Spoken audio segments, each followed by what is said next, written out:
राधे कृष्ण प्रभु।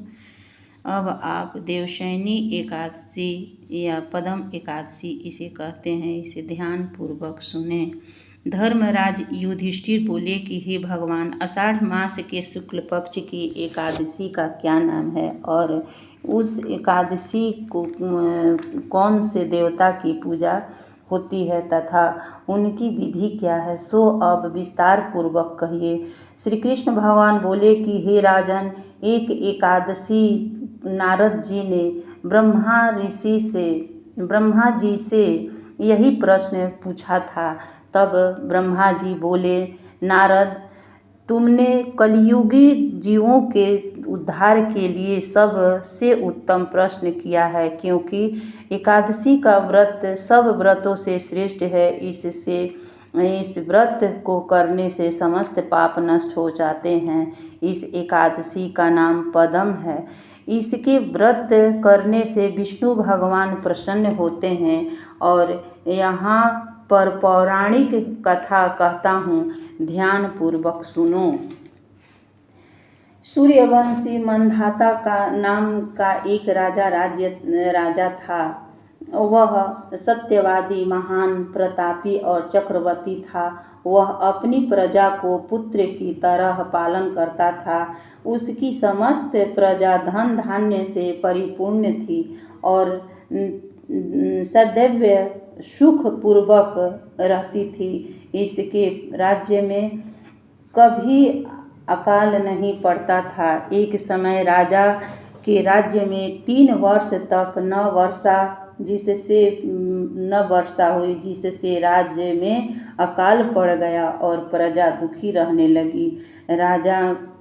राज्य में यज्ञ होना बंद हो गया और एक दिन प्रजा राजा के पास जाकर प्रार्थना करने लगी कि हे राजन, समस्त विश्व में सृष्टि का मुख्य कारण वर्षा है। यदि इसी वर्षा के अभाव में राज्य में अकाल पड़ गया है तो और अकाल से प्रजा मर रही है। हे राजन, अब आप कोई ऐसा उपाय बतलाइए जिससे हम लोग का दुख दूर हो। उस पर राजा मंधाता बोले कि आप लोग ठीक कह रहे हो। वर्षा के न होने से आप लोग बहुत दुखी हैं। राजा के पापों के कारण ही प्रजा को दुख भोगना पड़ता है और मैं बहुत सोच विचार कर रहा हूँ, फिर मुझे अपना कोई दोष नहीं दिखाई दे रहा है। आप लोग के दुख को दूर करने के लिए बहुत यत्न कर रहा हूँ। ऐसा कहकर राजा मंधाता भगवान की पूजा कर कुछ मुख्य आदमियों के साथ लेकर वन को चल दिए। वहाँ वह ऋषियों के आश्रमों में घूमते घूमते अंत में ब्रह्मा के पुत्र अंगिरा ऋषि के आश्रम पर पहुँचा। उस स्थान पर राजा रथ से उतरा और आश्रम में आया। वहाँ नित्य कर्म निवृत्त कर हुए थे। राजा ने उसके सम्मुख प्रणाम किया और मुनि ने उनको आशीर्वाद दिया। फिर राजा से बोले कि हे राजन, आप कुशल पूर्वक हैं तथा आपकी प्रजा की कुशल पूर्वक होगी। आप इस स्थान पर कैसे पधारे हैं, सो कहिए। राजा बोला कि हे महर्षि, मेरे राज्य में 3 वर्ष से वर्षा नहीं हो रही है। इससे अकाल पड़ रहा है और मेरी प्रजा दुख भोग रहे हैं।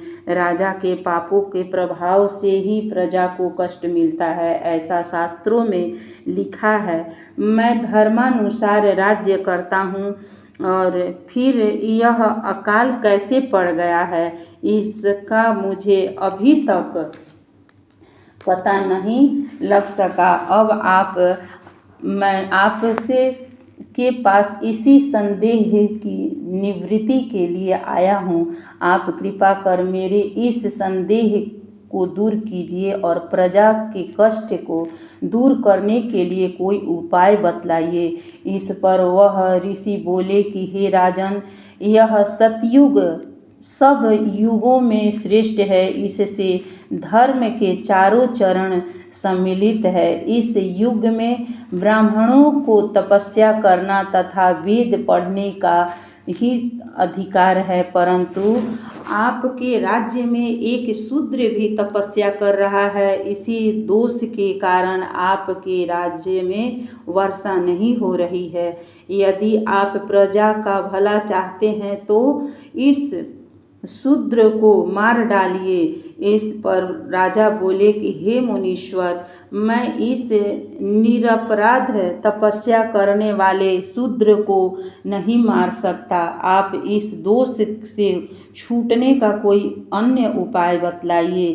तब ऋषि बोले कि हे राजन, यदि तुम ऐसा ही चाहते हो तो आषाढ़ मास के शुक्ल पक्ष की पद्मा नाम की एकादशी का विधि पूर्वक व्रत करो। इस व्रत के प्रभाव से तुम्हारे राज्य में वर्षा होगी और प्रजा सुख पाएगी, क्योंकि इस एकादशी का व्रत सब सिद्धियों को देने वाला है और उपद्रवों को शांत करने वाला है। मुनि के इस वचनों को सुनकर राजा अपने नगर को वापस आया और विधि पूर्वक पद्मा एकादशी का व्रत किया। उस व्रत के प्रभाव से राज्य में वर्षा हुई और मनुष्यों को सुख पहुंचा। इस एकादशी को देवशयनी एकादशी भी कहते हैं। इस व्रत के करने से विष्णु भगवान प्रसन्न होते हैं और अतः मोक्ष की इच्छा करने वाले मनुष्यों को एकादशी का व्रत अवश्य ही करना चाहिए। चातुर्मास्य व्रत भी इस एकादशी के व्रत से शुरू किया जाता है। एक बार बोलिए एकादशी महात्म्य की जय, विष्णु भगवान की जय जय।